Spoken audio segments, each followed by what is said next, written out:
We have so much to cover on this edition of Your City in 5, mascots, pets, and holiday lights, and so much more. What do you say we get started?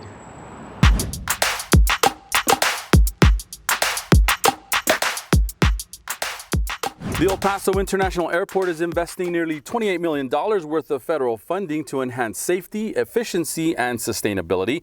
Mayor Oscar Leeser, Congresswoman Veronica Escobar's office, and airport leaders made the announcement during a news conference. The money comes from 2 grants from the Federal Aviation Administration Improvement Project meant to enhance airports across the country. About $27 million of those grants will go to improve runways that will streamline the movement of airplanes. The remaining funds will improve a part of the terminal roof and upgrade security checkpoints. Really, our grant team has done an amazing job to continue to get these grants. Otherwise, it'd be on the back of the local taxpayer. And that's the important part, that it's not. The federal government believes in what we're doing, and that's really important. Construction for both projects is expected to begin early next year. Military veterans and their families got a chance to learn about local, state, and federal resources available in the region at the 2nd annual Borderplex Veteran Resource Fair. The 2-day fair happened at the Starlight Event Center. It included informational booths, breakout discussions, and guest speakers, including City Manager Dion Mack. The goal was to educate and empower veteran service providers in the region. The city has a website dedicated to veteran resources. Just click on the Veterans section under the Residents tab at elpasotexas.gov. We appreciate our El Paso police officers who keep our city safe, but there are some behind-the-scene heroes who often go unnoticed. We're talking about crime analysts, and they play an important role in the El Paso Police Department. September 20th is Crime Analyst Appreciation Day. Now, they research trends, study data and patterns to help officers and, in turn, keep our community safe. A big thank you to our Crime Analyst team at the El Paso Police Department. Your hard work and efforts are appreciated. Join us in thanking our analysts on the city's Instagram page by leaving a positive message at @IAM_El Paso. What do crime analysts do, and how do they help the El Paso Police Department? Well, we did some investigating of our own to find out more about these behind-the-scenes heroes. There are some unsung heroes who are part of the El Paso Police Department.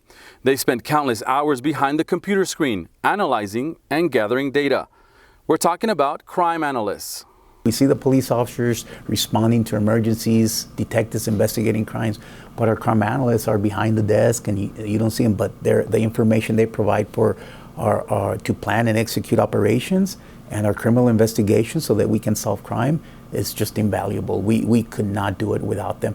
Crime analysis is critically important for the police department in the city as the city moves towards a data-driven approach towards ensuring a healthy and vibrant community. Crime analysis helps provide insight for our law enforcement to make sure we're deploying our resources in ways that are meaningful and impactful.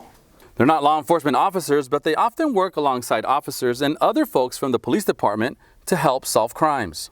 Law enforcement crime analysts do a multitude of complex, critical, and specialized functions for the department and for other law enforcement agencies in our area. So we look at a number of different crimes. Our 3 big crime categories that we focus on are crimes against persons, crimes against properties, and then crimes against society. They provide a coordination between information exchange from databases with other local, state, and federal agencies. So they're the hub of the intel for law enforcement in our community. We can help individual investigations where there's a specific case and we're trying to help a detective develop that case, or we can investigate trends or patterns, right, where we can have a unit deploy in a way that's going to have its maximum impact.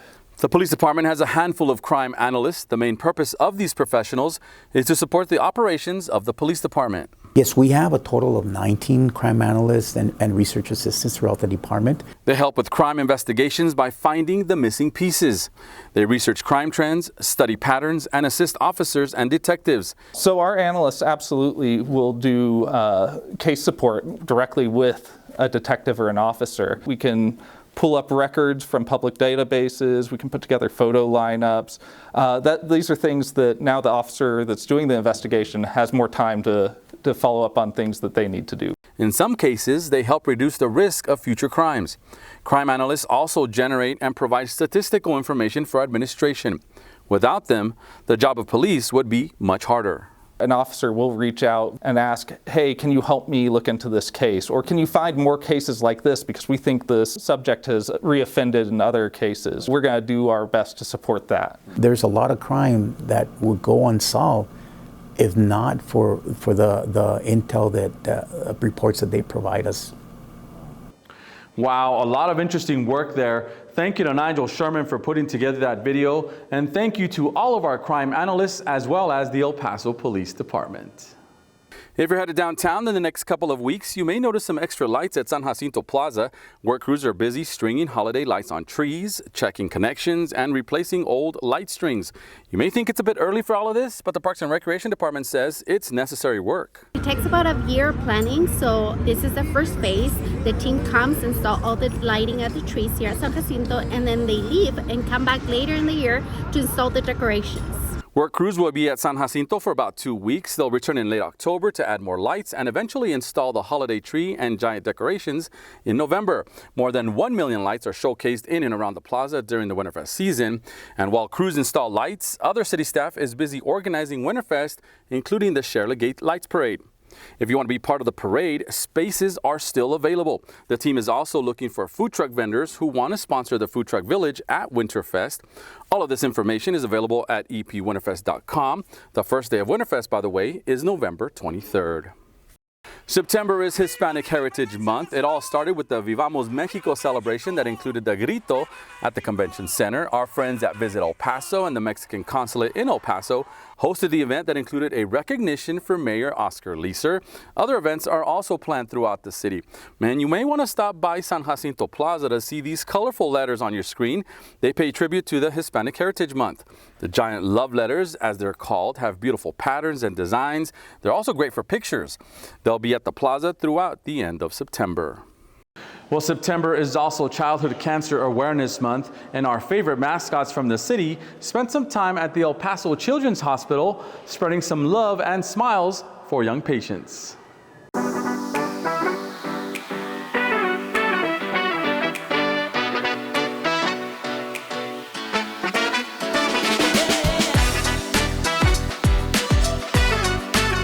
We have all the city mascots here today visiting the hospital and visiting the kids here at the hospital. A lot of them are here because they're sick or they've been here for a while, and so they don't get many visitors sometimes, so this is a good way to bring a smile to their face. When a parent has a child in the hospital, all they want is to see them smile and have a good day, so I think it makes the parents happy to see their kids have a smile on their face. When they are dancing and they're happy and the patients are excited to see the mascots, it makes our days a little brighter as well. Anything to brighten up the kids' days here at the hospital, I'm grateful for.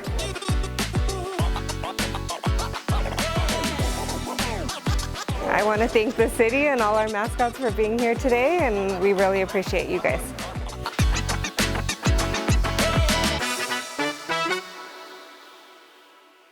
What a sweet event that was. Thank you to Nigel Sherman for putting together that video. And thank you to the El Paso Children's Hospital for inviting our city mascots. El Paso Animal Services is encouraging pet owners to make the health and safety of their pet a priority. September is Responsible Pet Ownership Month. Here's what you can do to be a responsible pet owner. Spay and neuter, prevent pet overpopulation, and improve pet health with this essential procedure. Microchips and ID tags. Ensure your pets are safe, microchip them, and keep contact info updated. And an ID tag adds extra security. Keep your pets protected from diseases by staying up to date on their annual vaccines. And if you decide to get a pet, make adoption your only option by giving a deserving pet a loving home. Adopted pets come spayed, neutered, microchipped, and vaccinated. Remember, your pets depend on you to keep them safe, so make their well-being a priority. For more tips, visit adoptep.org. Looks like our time is up on this edition of Your City in 5 from City Hall in downtown El Paso.